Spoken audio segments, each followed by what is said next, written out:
this morning and how many years it's taken me to get on Dr. Giannini's schedule.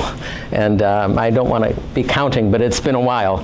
And so glad you could all make it, and so glad you could make it. I think at last count you were, over the last week in New York, week or 10 days, you were giving like 25 different presentations. So I promised her that she wouldn't have to make a long presentation today, that we have a passionate group of mainly students who are studying areas that are of direct interest to UNESCO and from UNESCO, and that what we'll do is to have about somewhere, whatever the slides do, but 15, 20 minutes, something like that, as she wishes. In terms of presentation, we'll open up for Q&A. I will be part of that Q&A. We'll do a bit of a dialogue as well. But it is my honor and privilege to be the introducer of Stefania Giannini. And all of you have actually probably seen this announcement, which I'm going to use. What I like to use is the academic side that you didn't see on this, but I'm going to start by giving you her formal role. Stefania Giannini was appointed UNESCO Assistant Director-General for Education in 2018, and I think we met within a few weeks of your appointment, and that's when I first made the invitation. It's, I guess, 4 years. It's taken? Who's counting? That's right. She provides strategic vision and leadership in coordinating and monitoring the Education 2030 agenda, encompassed in Sustainable Development Goal number 4. All of you are aware of that, the United Nations Sustainable Development Goals, this one being number 4. So I had this is the fun part of my job, is to Google the background of the person. And actually, I didn't know, I learned this morning, well, I won't say which town, because you probably have too many visitors, but she comes from Tuscany, a very popular town in, area of region in Italy. But what you would not know from the formal introduction is that she was both a politician and a linguist. She served as Minister of Education in the area of universities and research for, I guess, 2 or 3 years.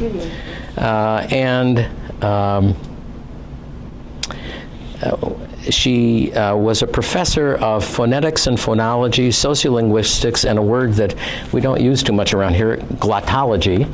Historical linguistics. Historical linguistics. It sounds like a sore throat to me, glottology, which I had before. But but I thought you might be interested, as I was. Well, oh yes, in terms of, at Penn we like to talk about people's publications. So you probably never get introduced by your publications, or rarely. No, so, not recently. So today's the day. So most recently, the phonology, interlingual phonology. Actually a topic that some students here might be taking courses in sociolinguistics. Linguistic change. I can't translate all the Italian here, but language change. Thank you very much. What I like, the first book was Tra Grammatica e Pragmatica, la Heminizzazione consonantica in Latino. Yes. Can you make that into English? Pragmatics and grammar. Language is about grammar, but it's very much also about communication skills and tools. And this very, very first. My God, you're good. You're very good. That's the best I can do. Oh, sorry, but maybe it's better like this. Good morning, everybody. Yeah. It was about, the role of long consonants in Latin, which is a value, not only at phonetic level, but at phonological level. So it's very, very specific, right, formal. That's perfect. So we do specific stuff here, yes. And we have a very well-known linguistics department, and when you come back, I hope it will not be 4 years to get you back here, now that you've seen and experienced the beginning here at Penn. Maybe we'll have you do another colloquium to the linguistics department. Anyway, that's by way of background. Today, Stefania Giannini, on behalf of UNESCO, was a key player in the Transforming Education Summit, which took place as part of the United Nations General Assembly this past week. Was a leading participant in trying to guide not only the work of UNESCO, but the whole international education development community. So she will be giving us some remarks from her slides. I haven't seen them. I don't know what she'll be saying, but I will certainly ask, and you will also ask, and you should write down your questions because there will be a good amount of time for Q&A. We will have to stop at, I believe, 11:30 sharp because there are other things we have to get to. But I think that what we would like to especially spend time on is in thinking about what she has to say, the kinds of roles that you think you might play, and when you ask a question, please also introduce yourself briefly by program and maybe cultural or national background. We have a lot of international students here today. So I think I won't take any more time. I will just say, Stefania Giannini, thank you so much for coming. Next time we won't wait so long for you. We'll ask you to come sooner than later. Over to you. Thanks to Professor Wagner, dear Dan, and thanks for having me. You said it's a long journey. We started 4 years and a half, exactly when I joined UNESCO, right? And I'm very happy now, finally, to get this invitation and being here with all of you today. It's my very first time at Penn State. Of course, I know by name, by reputation, these prestigious universities, and also the great work you're doing in education, thanks to this committed scholar and professor. And let me really commend Dan for the long-term cooperation with UNESCO, which has been about establishing a model exchange program for students, researchers. We benefit from that. You can go, maybe some of you already experience going on the field or in Paris at the headquarters and see a little bit multilateralism in action from inside. So this is a very important asset of our cooperation, and I wish to develop even further after this my first visit here. So listen, I have a presentation just to focus on where we are in education. I will start with some very bad news. I will move to some very good news, and then maybe we can summarize together what is to be done in the coming months and years. Coming very fresh at least in terms of the excitement and motivation from New York, from this Transforming Education Summit, which has been held, as you may know, at the headquarters of the UN for the very first time. But I will come later on this point.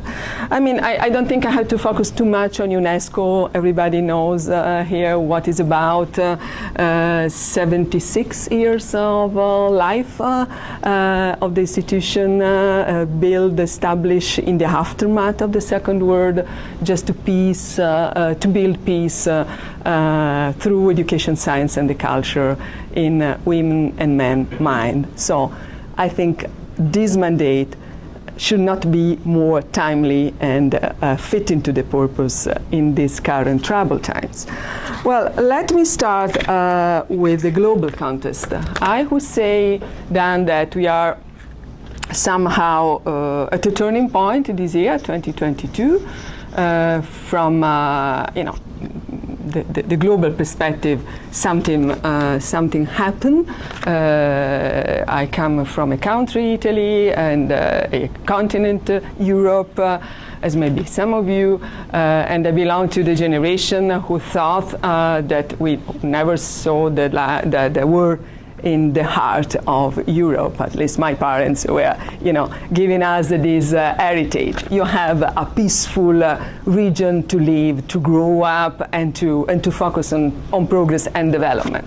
Unfortunately, as you know, Ukraine has been attacked by the Russian invasion, which is about shattering more than decades of a force to build a united and peaceful Europe. So if you ask me which is the key word we feel, not only in Europe, I suppose, for the cascade effects of this war, it's about insecurity. I would say that there is insecurity around rising up on all fronts, climate insecurity, which is not depending on the world, of course, but is a kind of backdrop we have everywhere. Wildfires in this country, as well as the floods. We see Pakistan now, and many other destroying livelihoods and displacing millions of people with a huge impact on education as well. And I will come later on this point in a few minutes.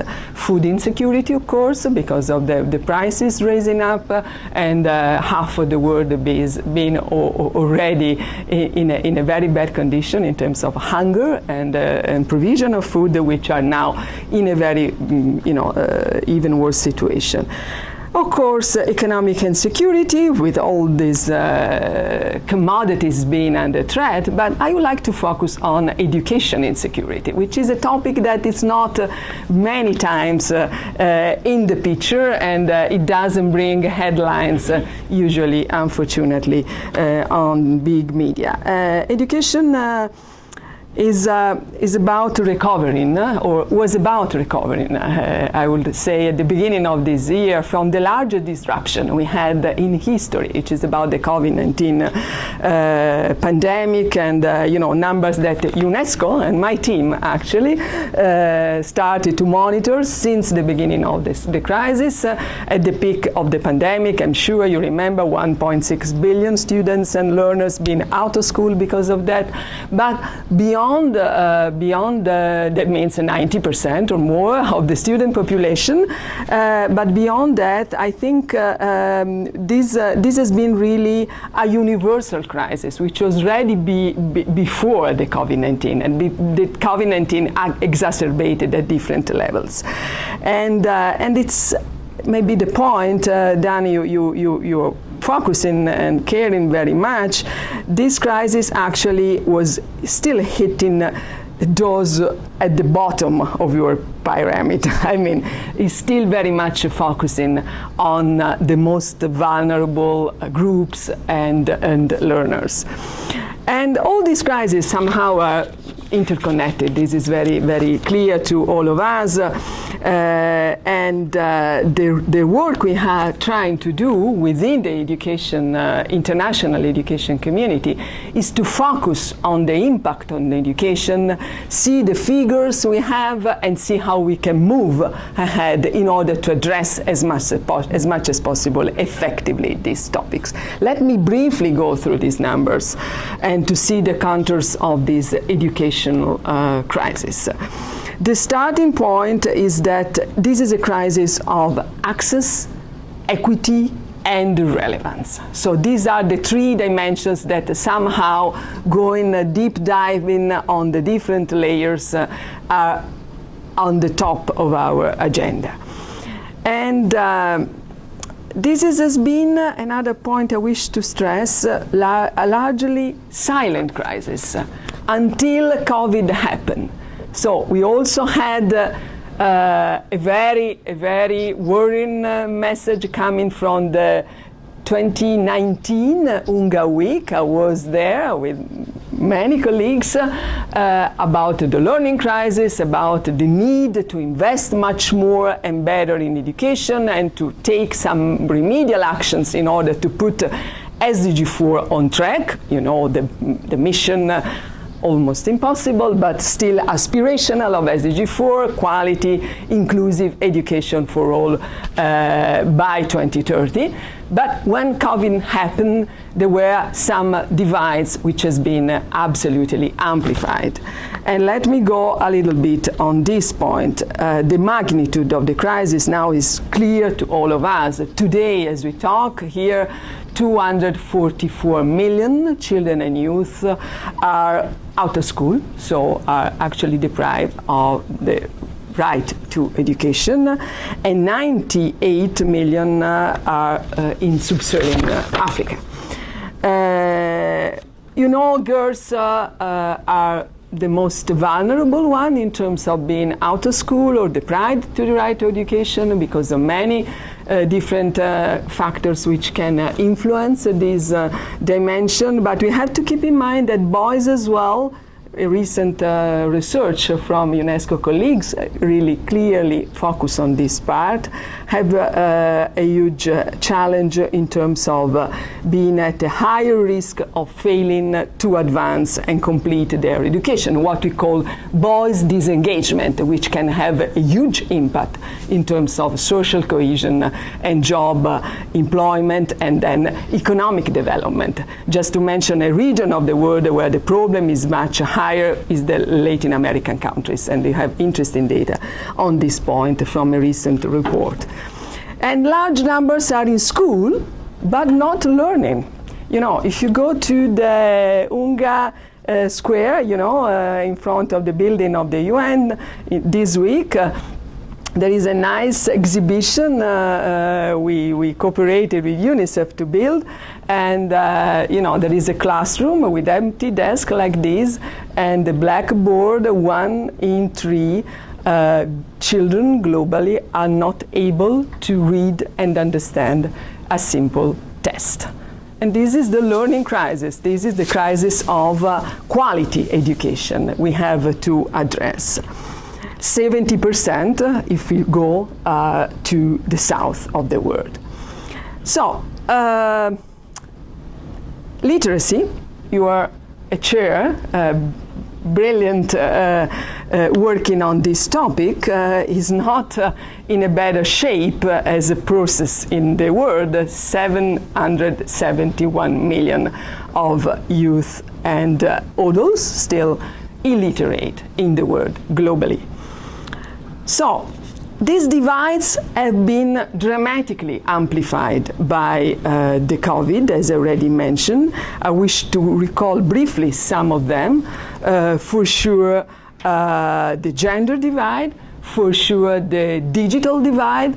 Let me mention that approximately 2 out of every 3 children and youth have no internet access at home, and we know all which is the impact, which has been the impact of this lack of connectivity during the pandemic, and which could be the impact of this lack of connectivity while we want to leverage the power of technology in order to improve education globally.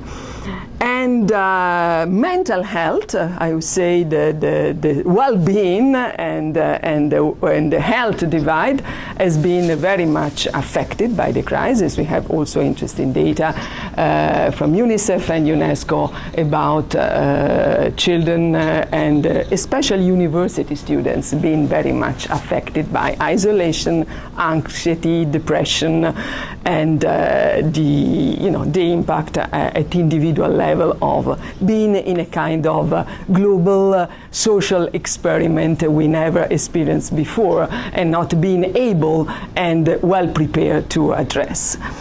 In short, we can say that this is not, of course, a new topic.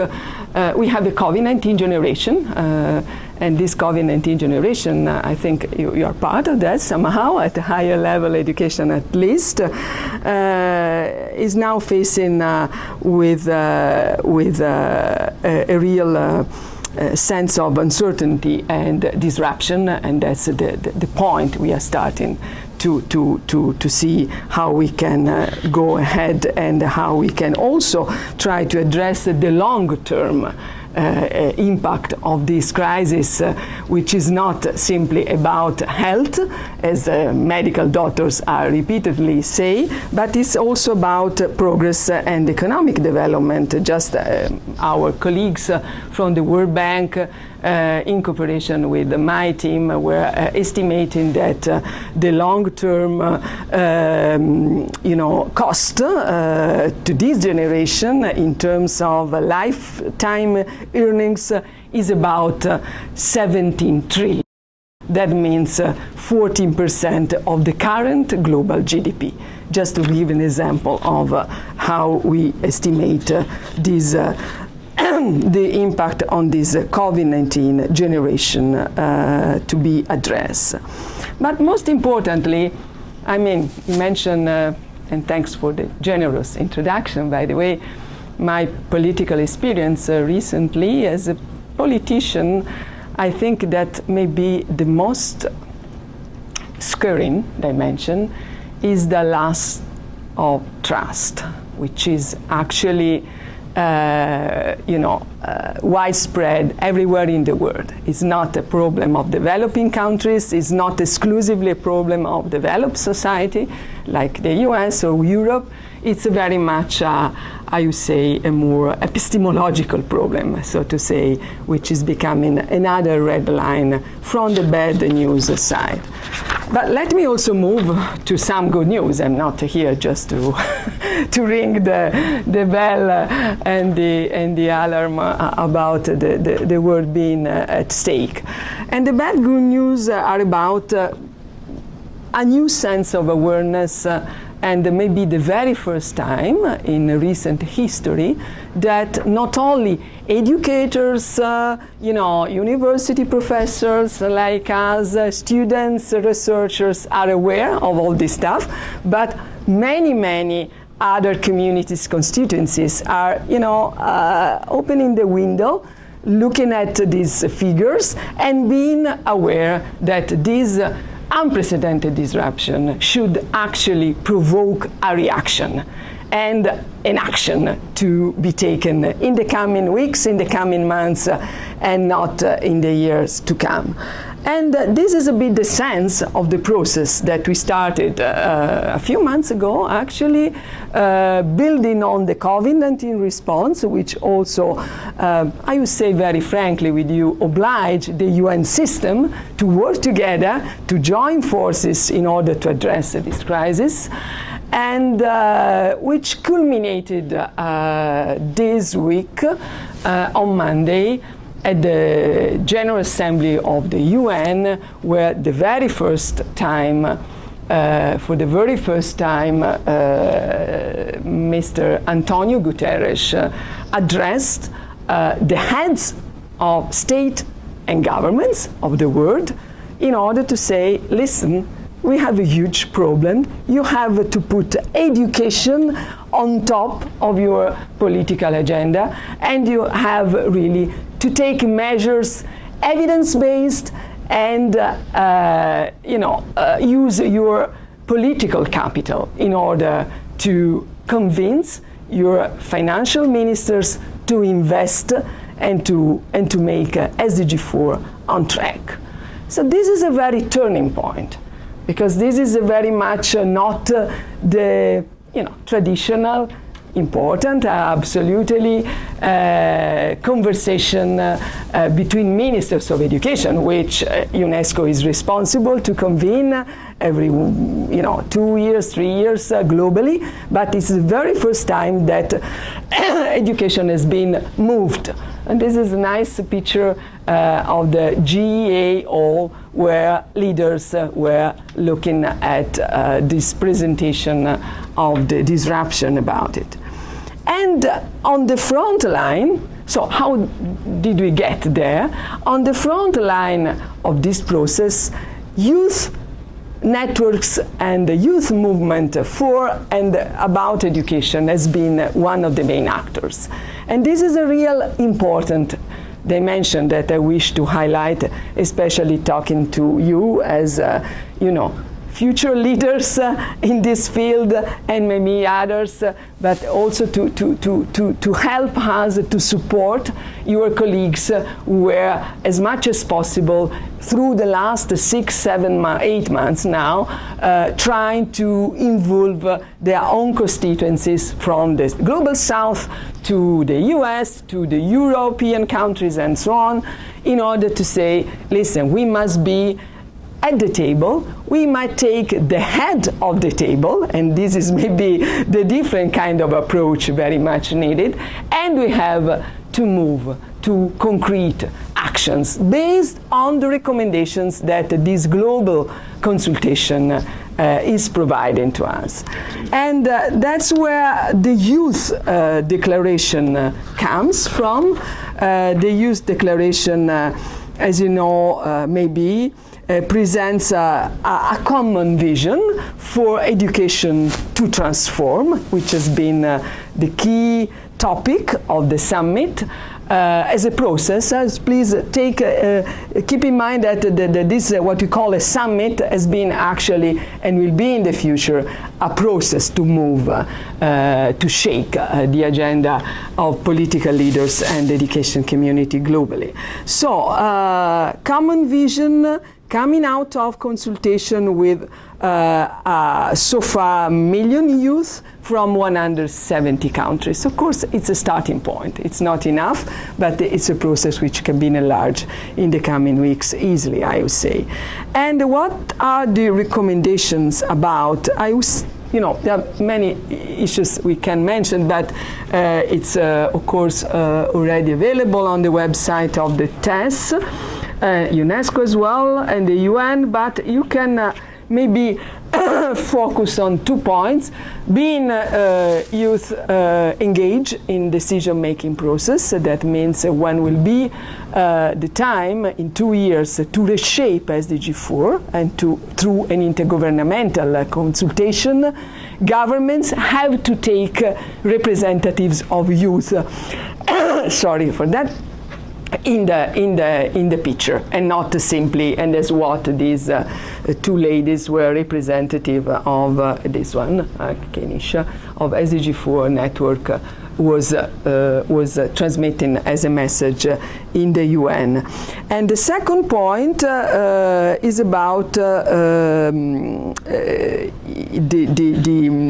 the bottom-up dimension of this transformation, which has been already included in the process. The national consultations have been run in so far 154 countries, but the most important point from the youth perspective is that this transformation should not be a top-down indication of what to do, how to do from the UN or other agencies in the world. This is a little bit just to give a visual first glance of the widespread global conversation which has been developed since January this year to the last week. So we have then why I say good news. Awareness about the magnitude of the crisis, a better knowledge beyond the traditional boundaries of education communities, youth on the front, and maybe the most important part I wish to focus a little bit before moving to an interaction with you if you want, is a proposal which is about solutions. We had a specific day in the summit we called Solutions Day, and it was about summarizing, wrapping up all different perspectives on the list to do we have now, which main dimensions we have to address. And the framework where we are putting all these concrete solutions is what we call a new social contract for education. As you maybe know, because the department of Penn State contributed a lot, and thanks for that, the Futures of Education report, launched by UNESCO through the work of an international commission chaired by the president of Ethiopia, is providing this kind of broad, intentionally, by purpose, broad set of principles to be taken into account when it comes to concrete actions on the ground. So, which are the main dimensions we must focus on when it comes to wrap up and to summarize concrete solutions. I will go through these 6 levels of action required to transform. This is the message and the package of concrete initiatives to be developed. The first one is about, as you see here, foundational learning crisis. This is something very familiar to this department and your work. And it's very much about addressing seriously with new methodologies and approaches fit into the purpose, the huge problem that 1 in 3 children are not able today to read and understand a simple test. You cannot, colleagues, have a real democracy, a real social cohesion, a real economic development if you don't have citizens able to do their job, to actively participate in that. And the second, the target we have to address and the goal is at least half the global share of children who are not able to read by 2030, which is already, an ambitious but possible objective. The second dimension is about climate change, environment to be included in a new way, in an innovative approach in programs at all different levels of education, from the primary school to universities. And this is very much developing effectively what SDG 4 already included, which is the 4.7, as many of you are aware of. It's the most ambitious, in my opinion, the most transformative dimension of education, but of course it's about having concrete targets. We are talking about setting standards for green schools. That means what a green school looks like, how should be built, how should be managed. It's not simply about the content of education and programs, but it's about the mindset, which also space should reflect. And these are, of course, also building on interesting positive experience we already have running around the world. I will tell you later something about maybe in the interaction, the results of these national consultations, which are another interesting part of the discussion. Then the Gateways to Public Digit Initiative, this is another critical point. I'm sure we all agree in this room and elsewhere that we are now our digital identity, whatever we like or we don't. This is the real world, and this is the world will be the future increasingly. So what about education? Which is the role of education to develop a transparent, free, open, accessible learning environment for digital learning. UNESCO can play a big role in this. Not being in charge of technological infrastructures, we identify 3 dimensions, 3C, connectivity, content, and capacity. When it comes to content, as we are doing, I would say, since 76 years, almost on this side, maybe a few less, a great job in protecting and promoting values in culture and the cultural heritage. Now it's time to move to education and see how the digital environment of learning content should be protected, promoted, value-based, and being the hosting organization of transparent and accessible, free, open digital content. And yes, 5 minutes, but maybe less. Then, Gender equality, I don't think I have to spend too much, because this is a divide I already mentioned before. Of course, it's about making sure that everything is about gender responsive at country level. And education in crisis is another important raising, up in the ranking, so to say, of priorities. I mentioned in education, I mentioned Ukraine, but I can mention at least other 28 crises and conflicts in action currently in the world where education has been or impacted still. And the target here is at least half the number of out-of-school children, which now are 222 million affected by conflicts or crises and deprived by the right to from the right to education.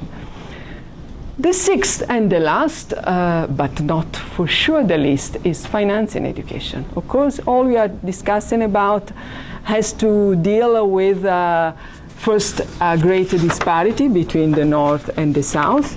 I will mention a number that I had somewhere here, but I think yes, high-income countries spend in an average of $8,000 for a child to be educated, while it's about $50 invested in lower and income countries. The minister of Malawi at Columbia last Sunday, there was a seminar organized by Jeffrey Sachs, our dear friend, was telling us, beautiful words, great job, guys. How can I do in my country where I don't have schools and I have a demographic trend which obliges the government to provide, hundreds and 1 million school children more every year, and I don't have teachers, and I don't have money to pay decently teachers to be trained and to be also. So just to give you a clear picture on that.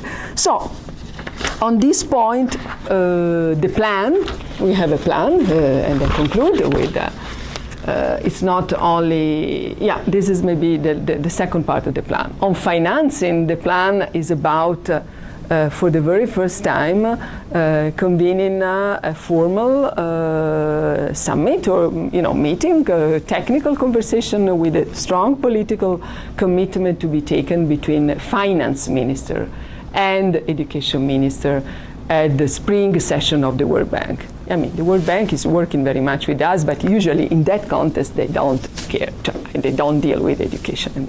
It's a kind of topic which belongs to the soft side of their agenda.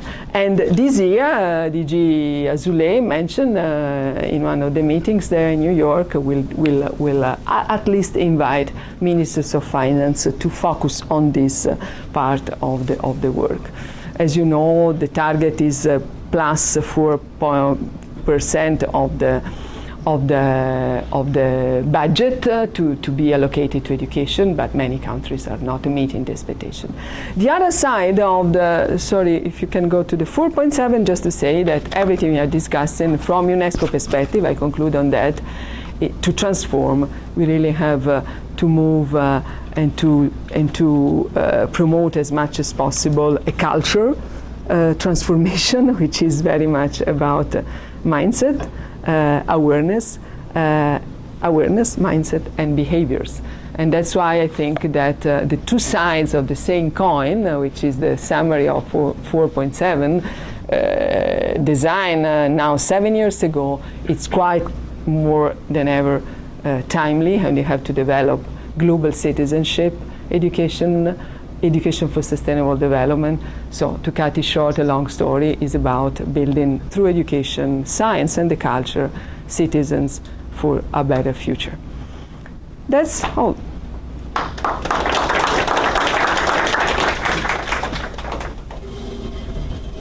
Well, fantastic. And as maybe to just repeat the last kind of phrase that Stefania Giannini made, she had to cut it short because I had promised that we would have a dialogue.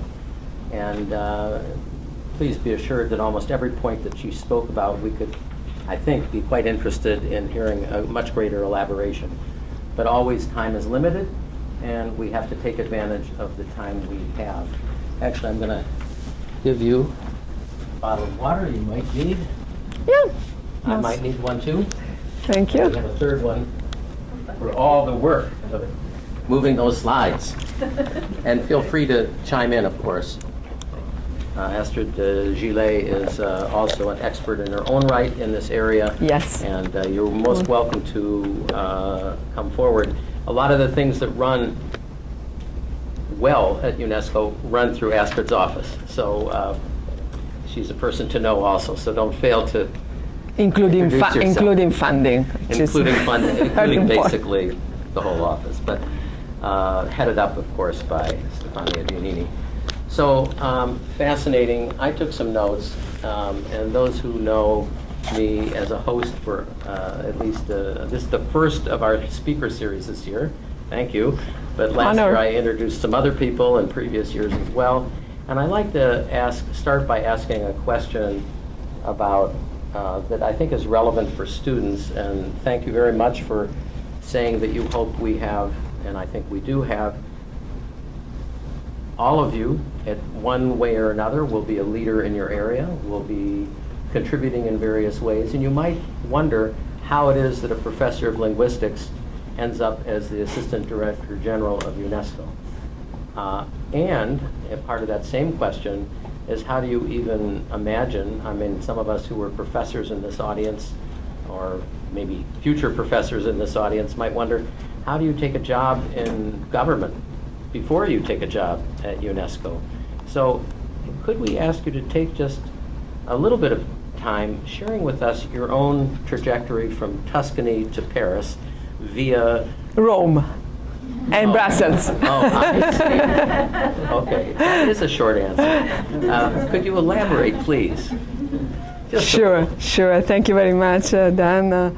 Happy to share some more on a more personal note, something which is very much part of my life.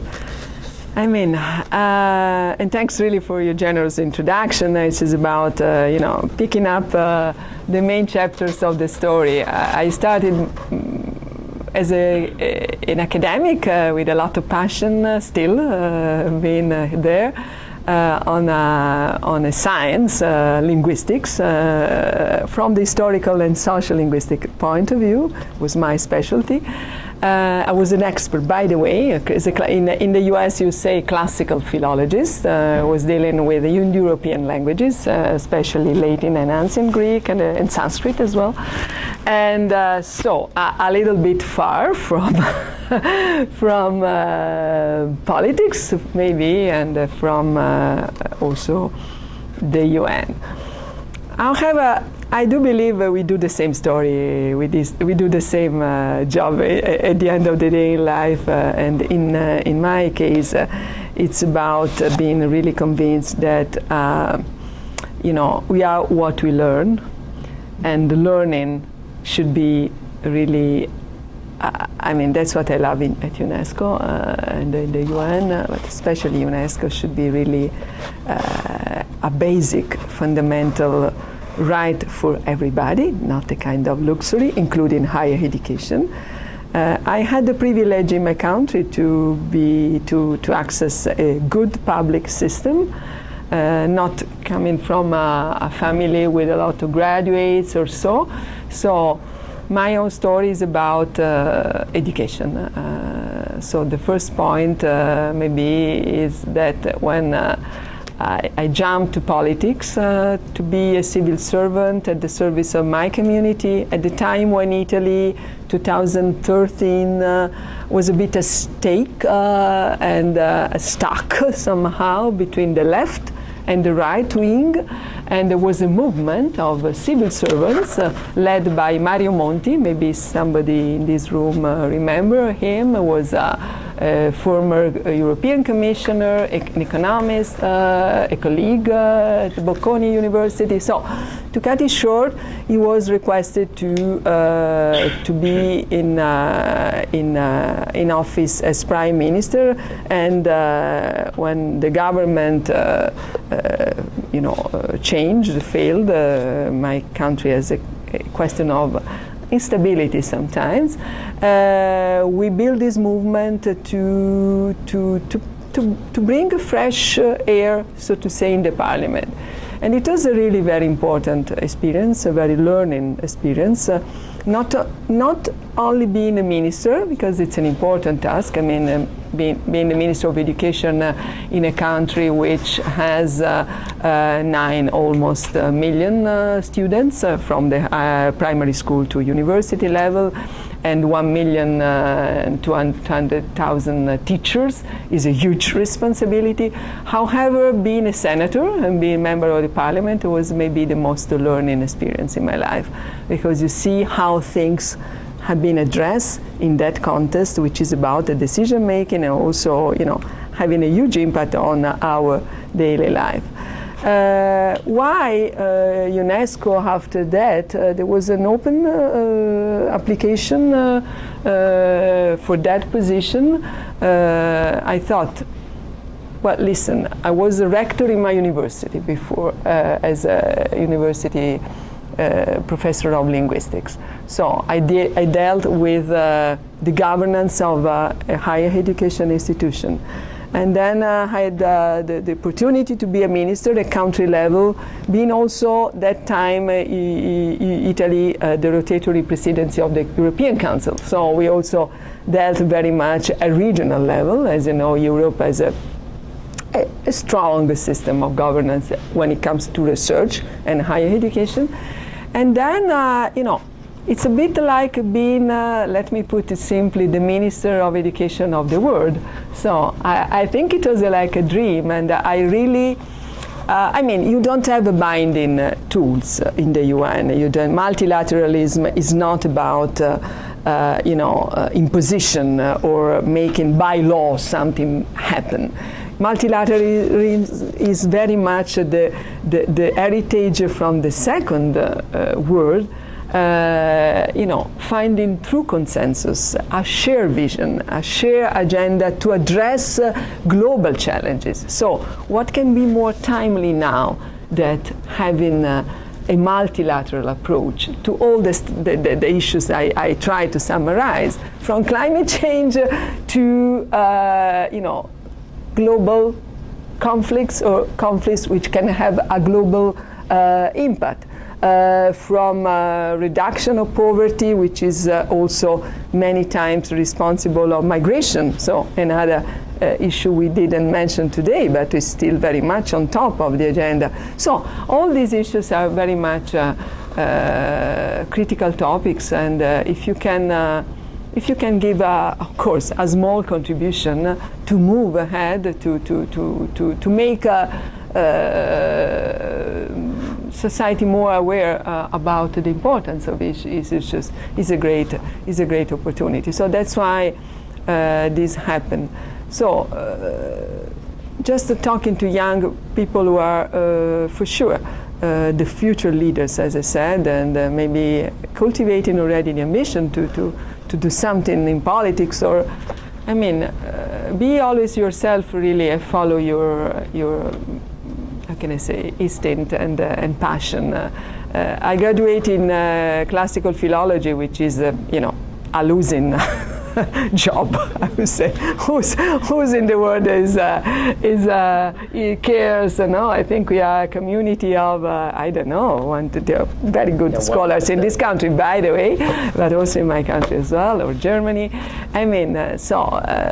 But that time I was deeply convinced, and still I am, that everything that has been elaborated, especially in ancient Greece, from a philosophical and cultural point of view, is very much the ground of what we are now differently,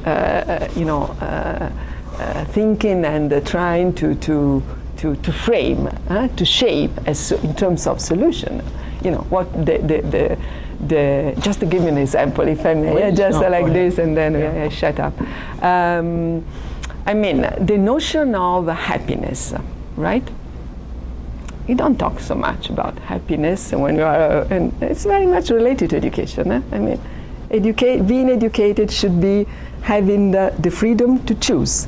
And if I choose my life, I would be, as much as possible, despite challenges you can have, don't depend on your will, of course, but you can be happy as well. So, in ancient Greek, as maybe some of you know, happiness is a word which is, I pronounce as it is, eudaimonia. That means eu is the prefix that you have in many, also international word, is the positive, right? You know, it marks positivity. EU. And daimon is your own, how can I say, soul. I mean, your DNA, what you are, really, what you are. So, for ancient Greeks, happiness was to find the balance between what you're doing in your life and yourself. So, it's about looking around your own. What it's more important than education to find this way? Latins, my predecessors, Rome, changed a little bit the framing of this important notion, and they not actually translated as they did in many other cases, but they used another word to mark happiness, which is felicitas. I pronounce the German style. In French, some of you speak French for sure, la félicité, which is being, prosperous, having, you can say Felix about, for instance, plants and trees where they flourish very well. So the notion of happiness is more about flourishing, coming out with a sense of progress, and it's a big shift of paradigm, right? So, if you ask me, what do we need now? I mean, we need both, of course, but to move to prosperity, Felix, to be Felix, my language as Italian is the same word, of course, felicità, right? So, I'm happy when I feel, growing up. You go to prosperity through a right balance with yourself, with the nature, and so on. So, I don't know why I was thinking about that, but I mean, this is a bit, so it was so far that the kind of, but just to tell you, if you love something, if you think that at that time in your life, this topic, this commitment is important, don't listen, you will find a good job. I mean, that's my personal experience. So that's so interesting, and I think we all appreciate the passion in which you put your own person out there. I learned some things about you I had not known before, and it makes me think how happy I am that you did take the route from professor of an area that most people don't know anything about to now being sort of the front end of a world, as you say, Minister of Education of the world. I'd like to ask one question that relates to, I think, something that some of you have been interested in, and then I'm going to open it up to you all. And that is, you use an expression that I think is not well understood sometimes, at least in this country. And that is, what is special about the multilateralism of UNESCO? And what your personal story is helpful, I think, in that conversation. What came through was your ability to think about consensus as part of your way of being. As a rector of a university, you have to do that. Absolutely. Most of the other development agencies are not really multilateral, in my view, like UNESCO is. But I'm not sure that message gets out to this group. Sure. And it makes it, I suppose, it fits well with the kind of professional trajectory you had of being able to do that kind of work. Could you describe a little bit of why, and even maybe some of the challenges of being truly multilateral when others have an executive director. Sure, which can make decision and things are moving on. No, thanks for discussing. Very, very interesting. Maybe I move to the multilateral dimension first, and then going back to my personal experience. I mean, of course, being an intergovernmental organization, as UNESCO actually is, implies and brings some challenges. We must be very honest. It's about having governing bodies, member states driven. We are there to assist, to support member states. So it makes sense. They are our stakeholders. They are our controllers of the work we are doing, and we have to report to them. So no issue about that. Of course, member states, like people, I would say, have their own vision, their own small or bigger, it depends on the countries, of course, convenience to push part of the agenda. So it's not easy to make them, all of them, through consensus and not voting. That's the important stuff, which is an option but usually not implemented. This is the strength of the UN and the weakness at the same time. To agree with a common vision, to prioritize and be focused, tailoring at country level based on the needs they have, but at the same time being part of a bigger picture. And how do you go there? How do you, that's the beauty, and that's the challenge of my job, and all of us, of course, the Director General, most importantly, of course. It's about making our proposal credible. It's about, and this is very much something I care, and comes from my researcher approach, to be evidence-based, and this is a work that UNESCO is actually very much doing. As you know, UNESCO is the organization which is providing all data, not only for education, for culture, for science.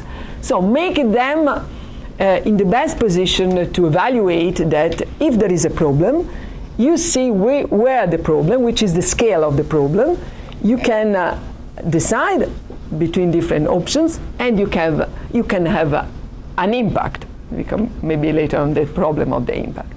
So somehow the pathway is there, which is the main challenge. The main challenge is that to make this machine with a governance system which is heavy by definition, 193 countries, to sit in a room, decide and find agreement, whatever the topic, it's an issue, you can imagine. I mean, the problem is that you need an heavy machine to make things, and you need procedures. It cannot be a quick win and ready to go process. And this is a bit what sometimes makes UNESCO weaker, because while other organizations can say, well, listen guys, there is a learning crisis, we cannot move, we do the same. We provide data to say, well, listen, this is the scale of the crisis. You have to focus there and there. However, when it's about moving on, we need to go through a process. And it takes time, of course. Then, which is the dimension I love more in this position that you asked me also, that being at the head of a multilateral organization in the sector I love and I care mostly. I mean, it's a bit a combination of three dimensions that I experienced previously in my career in life, and that is a bit the magic synthesis of everything. The technical dimension, because you have to deal with topics you know about. The political dimension, because it's about driving this process, as I try to summarize with you, and at political level, and education is maybe the most political topic within UNESCO mandate somehow, when it comes to curriculum, when it comes to content, when it comes to many hot topics. And And the managerial one. This is something I love. There are colleagues that, especially in university, as you know very much, Dan, they are wonderful, researchers, brilliant minds, but then when it comes to manage, oh my goodness. So you have to, I love to make things happen, and to do that, you need a process, you need, how can I say, a kind of engineering, right? And this is something I also love. I'm not sure I'm the best to do that, but I try my best. It's a great answer, and I have a whole list of questions, but I'm going to defer mine, and I see a hand up. Any other hands that I can identify? Great, so 1, 2, 3, 4, 5. There? 1, 6. Yeah. Okay, why don't we start over here and introduce yourself very briefly. Hello, my name is Luis Zuniga. Sorry, would you mind just a moment, otherwise thank you so much. My name is Luis Zuniga. I'm a new student here with International Education and Development, also with a nonprofit leadership degree. I'm from Houston, Texas. I've done development work for the past 4 years in finance. Before, I worked in Peace Corps as a volunteer with some Italian Avaz volunteers. They're great. And I've been at some of the events in New York this week. Okay. This is one of the best meetings I've heard, so thank you very much for your time, for presenting. And my question was, what was your response to the President of Malawi? Like, how do you put this multilateral context and idea in an actual real-world response to that pressing question that he had that is so real? Like, I have so many students, so little resources, and as the Minister of Education, like, what do you actually say? How do you put all of these ideas into a tangible response at such a summit, at such a high level? So thank you so much. Thank you for this. Who was number 2? Could you, we'll take 2 at a time. So yeah, thank you. Hi, I'm Radhika from India and Singapore. Thank you so much for being here today. My question is, we presented this very rosy picture of UN bodies on the outside, but that can't be true inside, as with any organization. So I think one thing that really intrigues me is that while there's a certain cohesion in terms of values that are put outward, and while management is following towards it, I'm sure there are currents of disagreement that exist within the UN agencies, and in this case, I guess UNESCO and then education. So what are some of these currents of disagreements that people within UNESCO, while working towards a larger same vision, experience, and how do you overcome those disagreements? Or is it one of those situations of like agree to disagree and then let's try to find like a unique to each situation? So yeah, thank you. Thank you for this question. Malawi. I have two answers or 2 comments to do. I mean, it was not a question, it was a kind of call for action. I would say from our side, maybe it's the first time that, as I mentioned, we are trying to focus, no? We are discussing at breakfast with Dan and colleagues here, other sectors. We are doing a huge progress, better than education, health, for instance. But listen, guys, sorry. I mean, if you have a pandemic, of course, you have to put all your energies about vaccination. In education, this is not the case, because teachers are important. Digital learning, of course. Content and 4.7, how can you neglect them? And then it's about curriculum, and then, so it's a kind of complex. It's about managing complexity. The first time we have a list to do. So from our side now, the job is to make this 5+1+2, because the youth engagement is the 7th, as you know, and thanks for coming to New York. I mean, it's about making the process solutions-oriented, I would say missions-oriented. I love very much Mazzucato, Mariana approach. I don't know if some of you knows the work she's doing on the mission-oriented approach to address SDGs more effectively. So we have a plan, so to say, and now it's about making the plan happen. To her, to be very frank, I would say, listen, developing countries should maybe not go, as they are mostly doing, following donors. So where donors have put money, they go, and maybe not. Maybe it's you to take the ownership, to speak loudly, not only at Columbia, but in other contexts. So it's a combination of the two. Let's make the deal, and let's try to change. Rosy picture, listen. I mean, I'm not saying that the multilateralism we have is the best we can have, for sure. I say, what the world without multilateralism? You know, this is a bit the exercise we have to do. No, when you go to the back of my life and career, Europe. You know, Europe there is a huge discussion, populism, blah blah blah. In my country, by the way, they are voting. What day is it today? Friday. Yeah, I think it's Sunday. all right. This weekend. So, I mean, Europe is the best regional mechanism I experienced in my life? Not at all, because the bureaucracy, blah, blah, blah. Can you imagine the European region without having Europe? There is a cost to pay. And this is the same, no? Scaling up at global level. Then, the internal challenge of the multilateralism, as far as I could see, at least in these 4 years and a few months, is not about agreement. Listen. About values, I mean, if there is a kind of committed, homogeneous, in terms of values, I mean, community, this is the UN, at least in our field. Then maybe other fields are more, you know, hot topics to address with other implications. The problem comes when it's about division of labor. It's about, I'm very frank as usual with you, you write cooperation and you read competition a little bit, because UNESCO has to carry on its business, so to say, and UNICEF is doing that.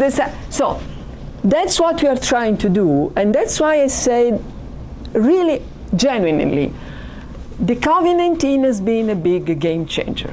Not because we are, you know, braver or better than we were before. This is rhetoric, honestly. We are doing the same issues. We are flying. We're wearing the mask. And sorry, but I mean, it's easier for me now to speak like this.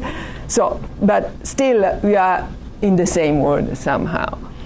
The question is that the COVID-19 obliged many sectors to change, to go straight to the point. And this is what happened in the UN. I mean, with my colleagues at UNICEF, before COVID, I don't know, I had a meeting twice a year, just in this ministerial. Now it's a kind of interagency team. And the summit, and all the process of the summit, comes actually from there. So it's not out of the blue. It's not a... So this is the challenge. The challenge of the UN is being...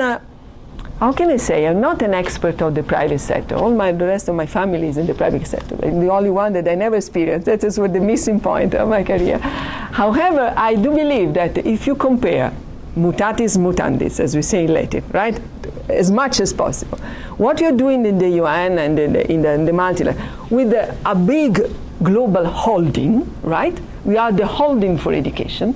It's about each company running its own business, but being part of a consolidated budget and accountability system. We are there? Not yet.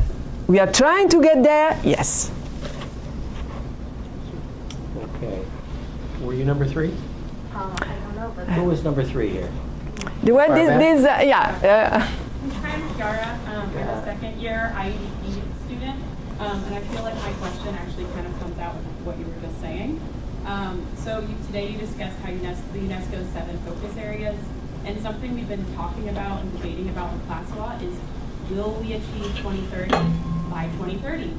There's not much time, and we just had the COVID pandemic, so I'm curious to get your thoughts on, will 2030 Sustainable Development 4 actually be achieved? And then if not, what comes next? Like, where do you see the future going in actually like the programming and planning of that implementation? Thank you. Thank you. Good question. Who was number 4 here? Go ahead. Yeah. Hi, Thank you for coming. My name is Mariana. Wearing the mask just for a moment. Sorry, otherwise it's really I challenging. don't know if I have it on or not. I'm originally from Puerto Rico, and I'm in the International Educational Development Program, like many of here. And my question is that earlier in the presentation, you mentioned that there is like a generalized lack of trust in the world, and obviously it makes it difficult to consolidate and unite efforts.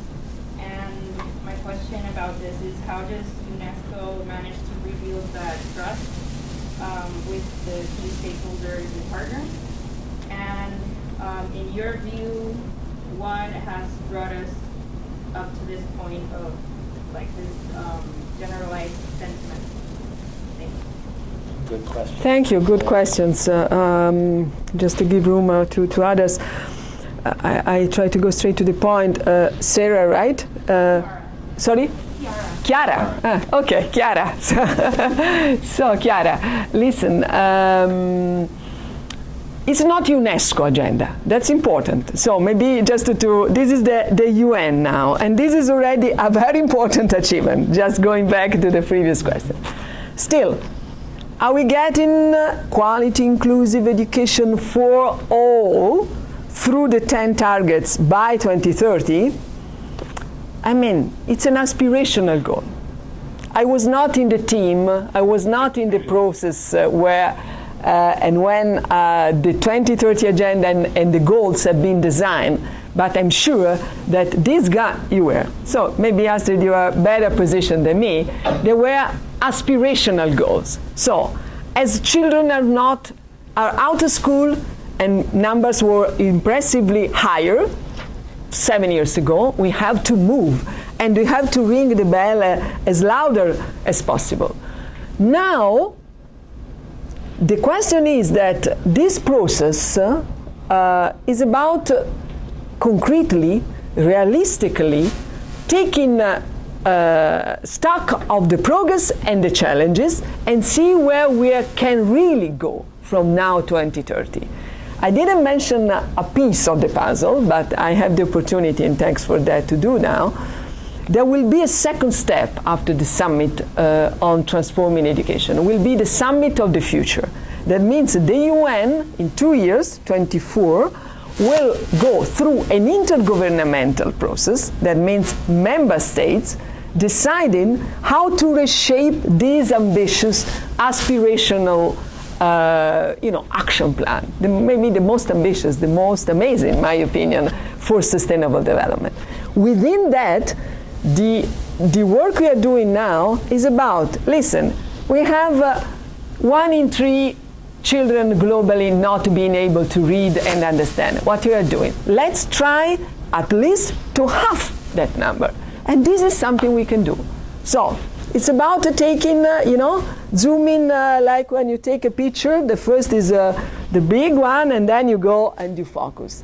And this is the different approach we are taking. Of course, then it's a member state's decision because, of course, it's their own agenda. We can simply, crucially support them, not replace them. Trust. Yeah, Mariana, right? Yeah. Mariana, listen, I mean, that's, for me, it's maybe, I told you, I reaffirm, I insist, maybe the real bad, dark side of the story, and this is not about education, this is about, something broken, right? Something's broken between leadership and common people. Something is broken, and you can see it at different levels, right? Maybe universities, fingers crossed, are the only place that still, and they can, I didn't mention that, but they can play a real important role on that.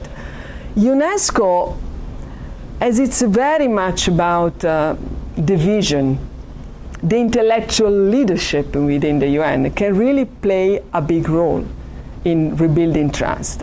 And it's about, having this tireless approach to also very difficult topics that other agencies cannot touch. Let me give you an example. I didn't mention conscious of time. Education for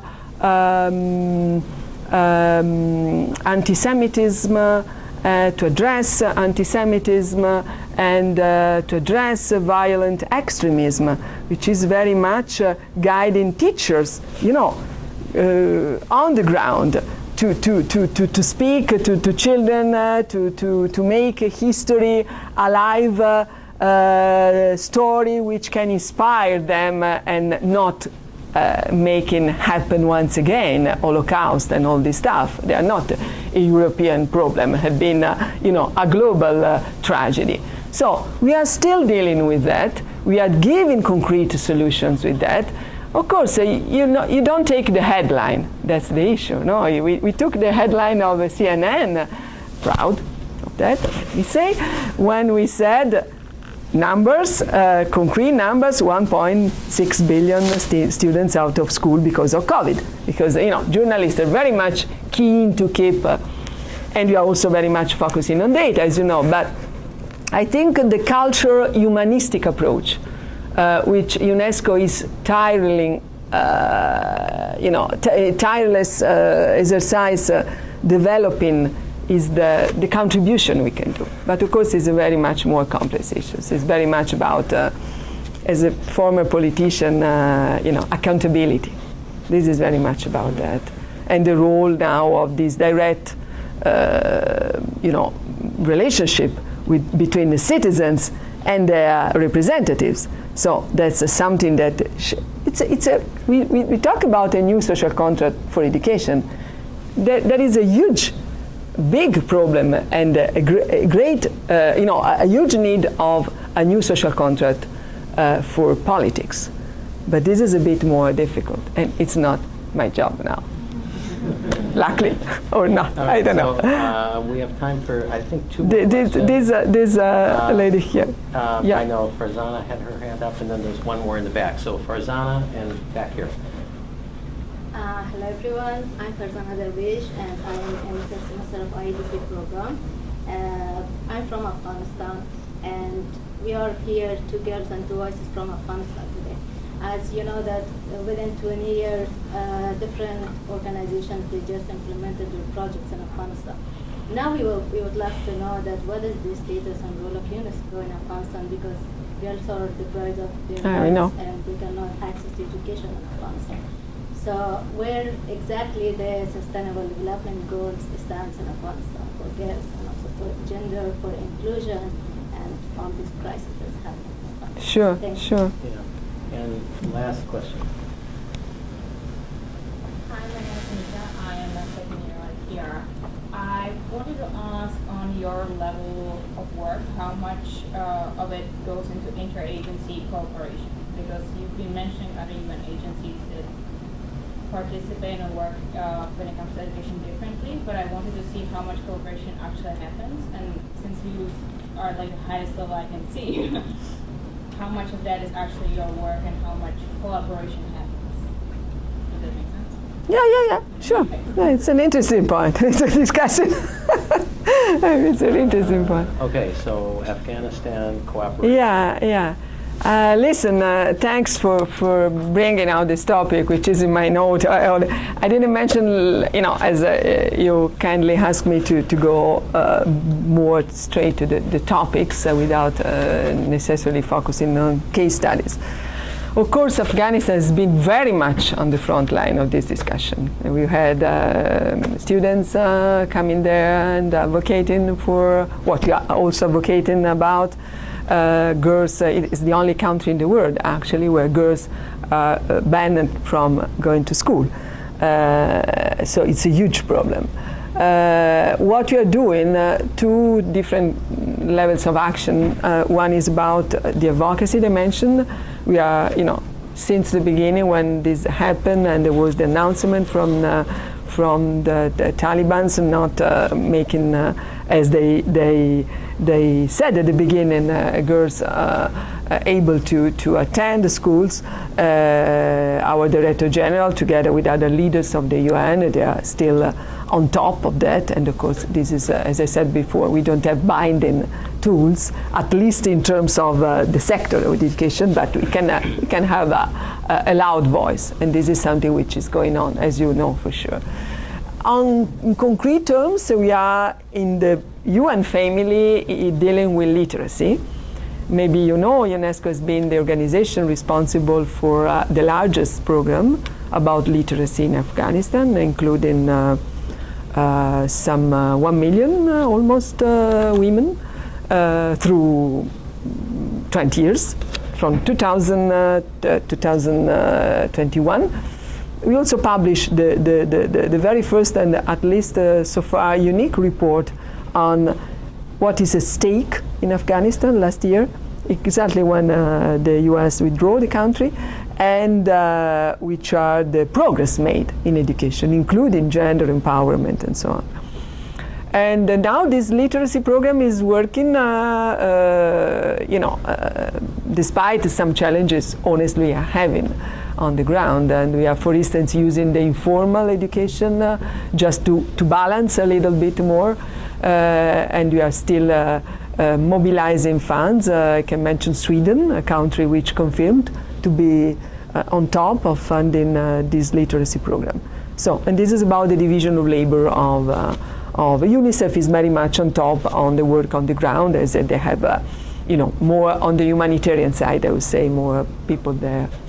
Please, Astrid, if you allow me. We are monitoring the situation very, very closely, because there was a new minister appointed yesterday, and yeah, you're right. And of course, we are very concerned because we know that he's more conservative. And the minister that left was probably more open to letting girls go back, so that's very, very worrying.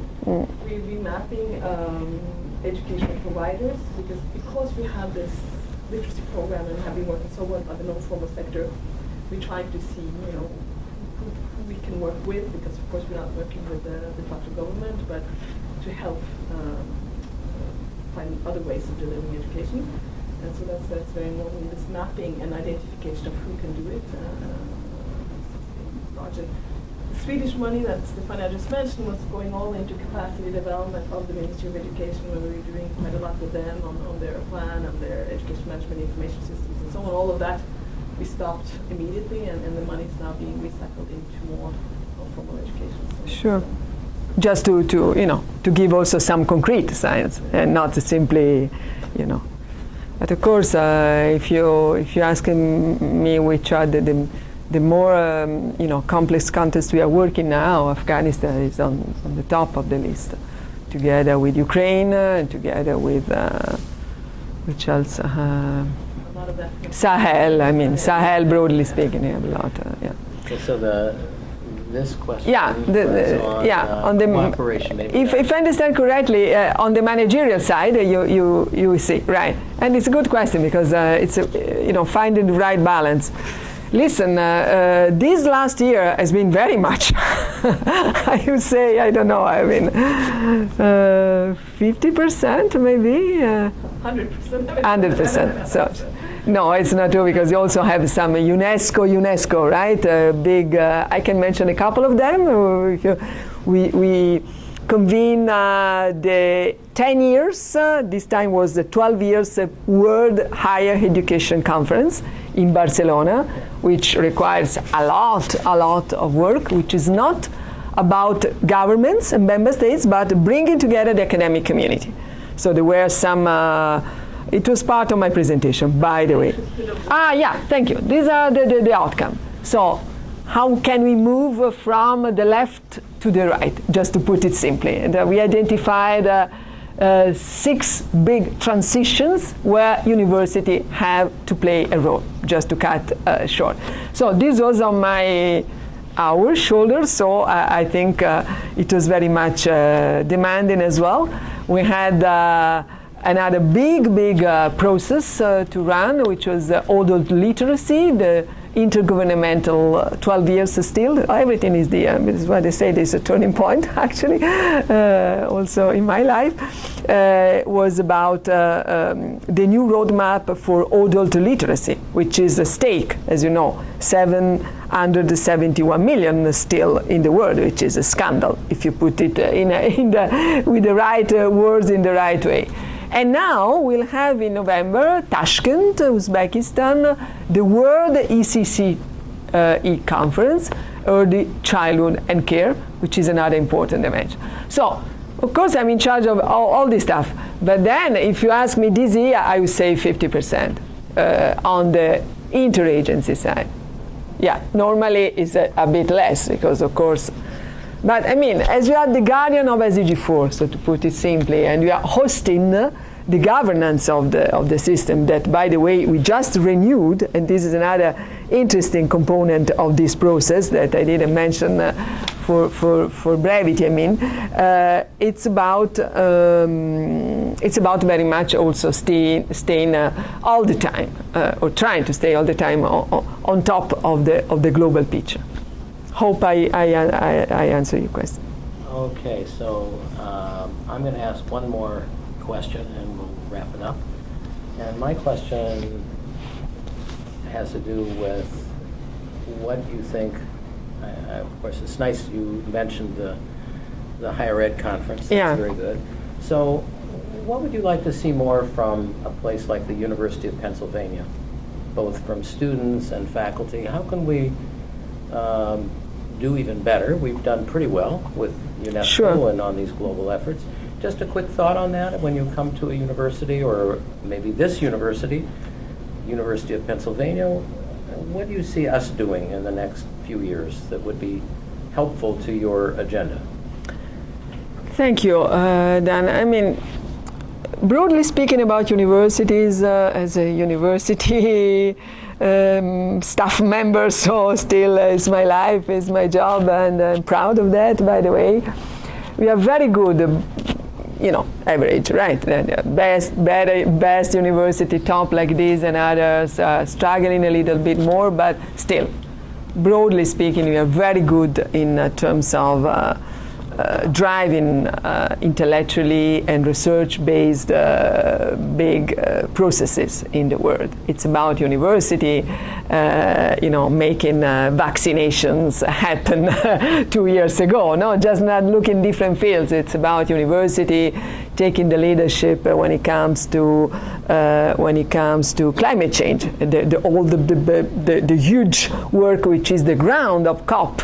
Paris Agreement is universities research-based.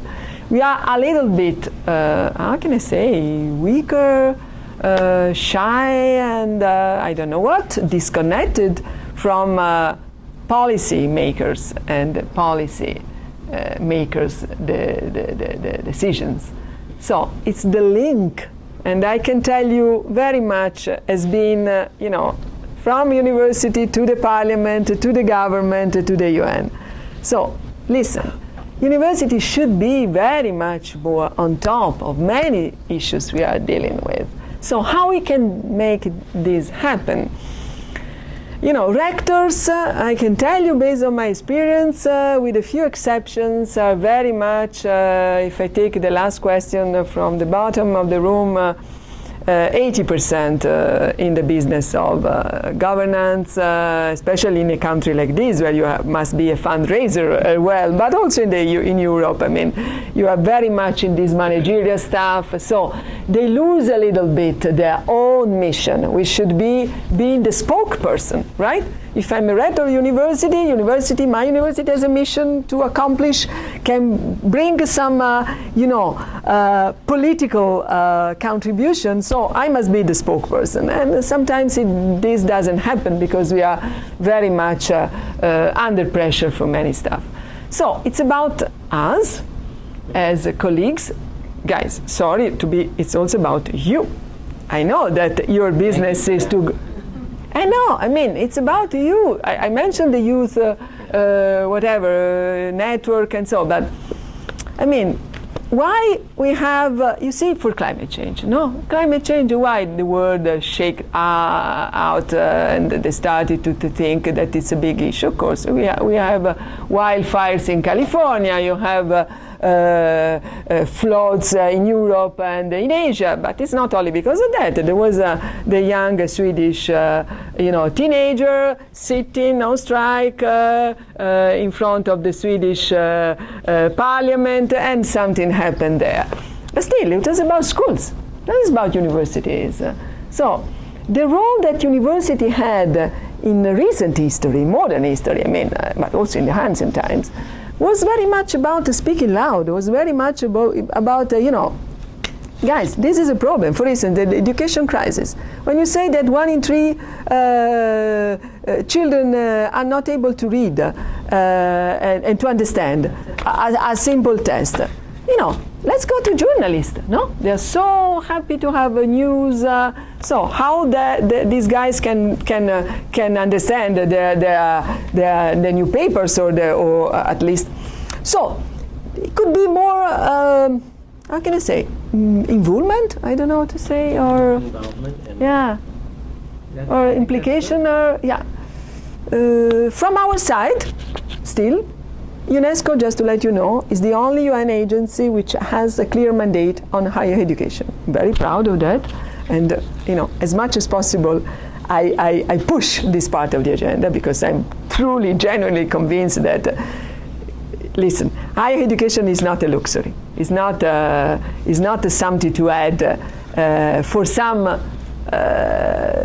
girls and boys at some stage. It's integral part of the right to education. So we have to push as much as possible this agenda. But still, focus is very much more on education as it is. So it's both sides. When it comes to Penn State, UPenn. University. Sorry, UPenn. When we come to UPenn, you are doing with UNESCO and the multilateral a real great job. It's about not only continuity, but maybe having even a more ambitious plan. Good. We have the chairs celebration this year, 3rd and 4th. I'll be there. So it can be a good opportunity to relaunch also the program, which has been a visionary program. 30 years ago, the Director-General at that time, Federico Mayor, thought that one of the peaceful army and branch of UNESCO should have been through universities, as university professor himself, and established these UNESCO chairs. So I think that this is a kind of interesting. Well, thank you very much, Stefania Giannini. You touched on so many important points for all of us. Thank you for your time. It's the end of an exhausting 10 days, and you had the passion and energy to give to us today, which is really amazing. So let's give a big hand to Dr. Giannini. Thank you.